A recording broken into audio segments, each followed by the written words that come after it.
Hello, everybody. Welcome back. It is Thursday. It is Jank Pack Thursday.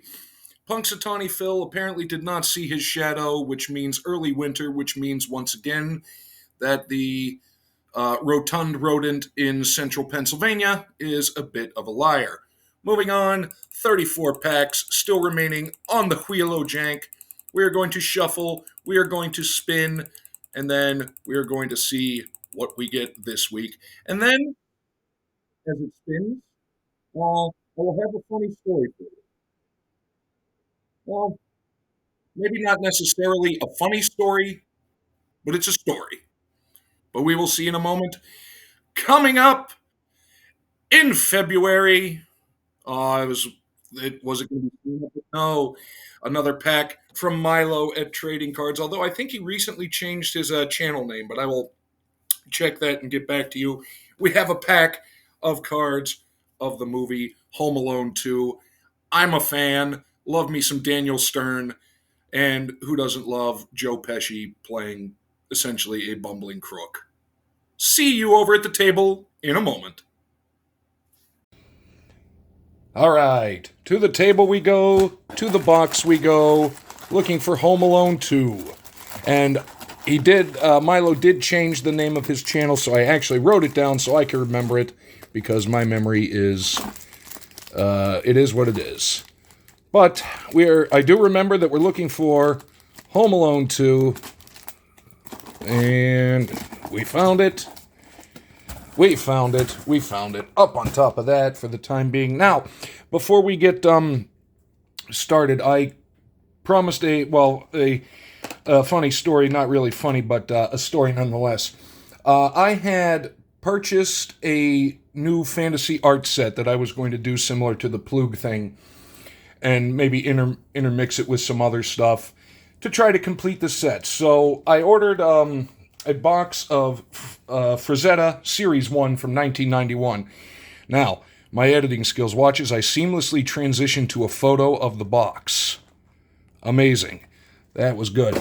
Anyways, I looked it up on Trading Card Database, and all the images were blocked out because it said potential mature content. I was like, oh, it's fantasy art. How bad could it be? And then when I was recording it to open it, on pack number 2, I found out how bad it was. Not the friendliest of things for the YouTube world. So unfortunately, that is going to have to take a backseat, and Plan B will get in motion. But I have some ideas. However, that will wait a moment, because getting into, and actually I'll put up his the new channel now. It is Taskmaster, Toronto, and Trading Cards. Link to Milo will be down below. Pardon me. And now we've got a pack of Home Alone 2, Lost in New York. 8 glossy cards, 1 sticker, thank God. What year was this? I don't even remember. 1992. It spawned one of my favorite lines in a movie, and I've always said it. You guys have probably had it up to the back teeth with it. When Daniel Stern falls through that hole, lands on his back and looks up, and all he says is, "Wow, what a hole." I was done. It's been a while since I've seen the movie, but let's get into it. Is this do they have inserts, or is it just a puzzle bag?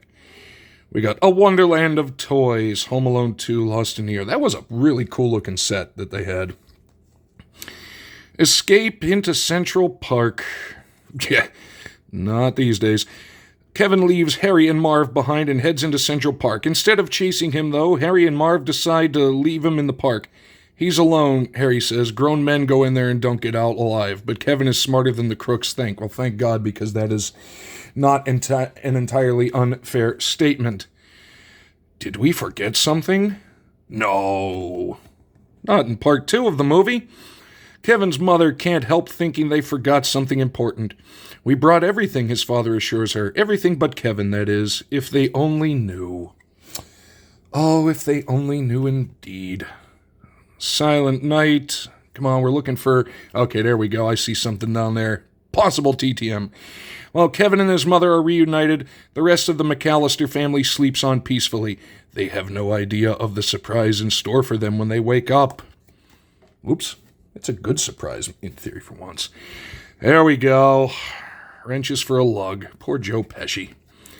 Harry opens a door that has a string attached to it. That string opens a bag full of wrenches, and the terrible tools spill out of the bag and onto Harry's head. Can you imagine the uproar from the people if something like that was made today? Let's just leave it at that. This is the life. Yeah. Relaxing with a humongous ice cream sundae, Kevin checks out a trashy gangster movie on TV. He gets out his talkboy and records some dialogue that may be useful later. Didn't he do that in the first one too? I don't recall. A truckload of gifts. Man, what a house.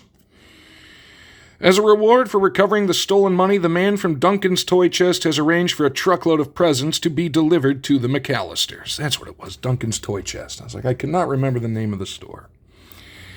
There it is, the world's greatest toy store. Speaking of the Duvel, Kevin has his limousine drop him off at Duncan's toy chest, the world's most amazing toy store. Kevin tells the driver to come back for him at 3 o'clock. At 3 o'clock, I say. That's 5.5 hours, the driver exclaims. Okay, says Kevin, make it 3:30. Ba-dump, ching. And the final one, cleanup time. See, that's the inevitable fallout of setting your house full of traps to, try to capture Joe Pesci and Daniel Stern. You've got to clean up afterward. After Harry and Marv are taken away by the police, Kevin starts the big job of cleaning up the house. What a mess. Kevin says his first task, sweeping up his micro machines. Boy, there's a throwback right there. Micro machines. Who was that guy? He did the commercials. I can't remember his name, but he was, I think, had the Guinness record for the longest time for the world's fastest talker. Just reading out things. It was quite incredible. I'll have to, I don't know. That's a thing down memory lane. And now we get to the shout out. And this shout out goes to everybody's favorite, the community angel, Julie Farnham, sitting at 696. We're talking tantalizingly close to 700. So, if you have not yet gone over to introduce yourself to Julie and introduce yourself to JD and Tuna, I highly recommend you do so. Always pulling fire, always just one of the most fantastic members of the community you're going to find, and a genuinely great human being. Well deserving of over 700 subs. Please make sure to sub her up. Link to her down below. And then we would be going, at this point, into the Frazetta thing. However, with that kind of on, setting me back, we're going to go once again hunting for the Goldblum. And I forgot to mention last week, we had the old magic card there of the Ursat's gnomes, that the palm tree thing, that is the symbol for Mirage, which came out in, as you can see down there, 96? Man, that was an old card. And that one, I think they do I think they're reprints. I'm not sure if they're original or not, but I assume they're reprints. But I think it was the 9th expansion series, and actually a couple days until the new Magic set is released. So I cannot wait to go and get some of that. I think it's Murder at Karlov Manor. Not Karloff, Karlov. But until then, we're going hunting for the Goldblum. We're going to start with our art card.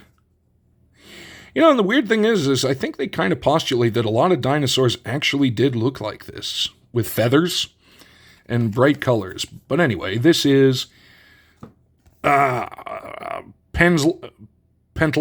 sun-favored. It is beautiful. And then we got our little 4/4 Gollum token, like that. Waterlogged Hulk. Is that a foil? Yes, it is a foil. Here's our rare Bringer of the Last Gift. Come on, Jeff Goldblum. Ooh, a showcase rare, Roaming Throne. 4/4 artifact. Gollum, ward of 2, which means if you target it directly, you have to pay an additional 2 mana to actually get anything on there. I like that design. You go up there. We got the Teklan Landmark. Beautiful looking artifact. Dig Site Conservator. An interesting looking artifact. The Diamond Pickaxe. Indestructible.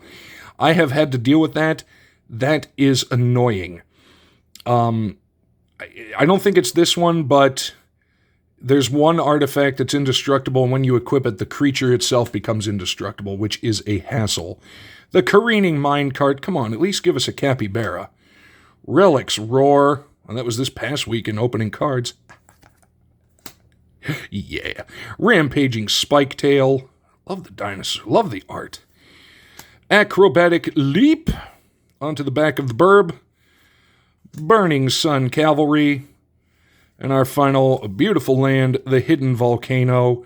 That is a terrifying prospect. And that, ladies and folks, is going to do it for another episode of Jank Pack Thursday, Home Alone 2. Thank you once again to Milo. There is the new channel, but link to him will be down below. Our Milestone Shoutout, Julie Farnham, at 696 subscribers. Please, let's all help to get her over 700 and well beyond. And also, stay tuned to her channel for more announcements about Spinach Day 2024, coming up very soon, March the 1st.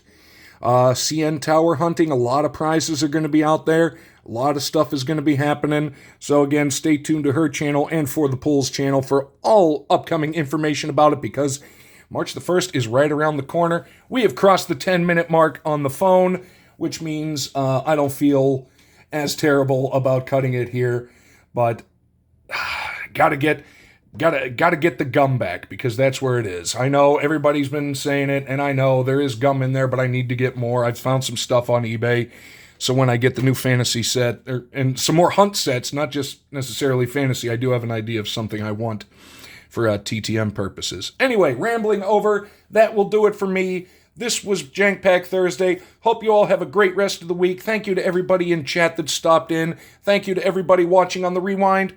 We will catch you later.